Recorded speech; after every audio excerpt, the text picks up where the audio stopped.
Kā zemapziņa veido visu tavu dzīvi. No rīta līdz vakaram tu domā dažādas domas. Tās domas, kas regulāri atkārtojas un ir emocionāli spēcīgas, tava zemapziņa uztver kā komandu, kas jāsāk realizēt. Tad zemapziņa šo komandu dod tālāk tavai merkabai, tavam DNS. Tavs DNS to nodod tavām šūnām. Šūnas nepārtraukti klausās un reaģē uz atbilstoši dotajām komandām, un viss notiek. Tieši tik vienkārši. Pārsvarā visam ir viens scenārijs.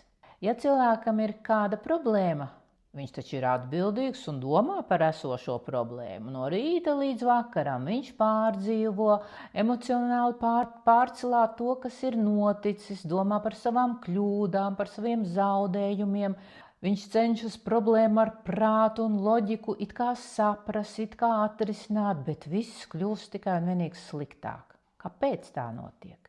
Ja tu par kaut ko destruktīvu, negatīvu, ilgstošu un emocionālu domā, tava zemapziņa uzskata, ka tieši to tu gribi realizēt. Zemapziņa klausa un izpilda pilnīgi visas tavas komandas, lai cik absurdas tās arī nebūtu.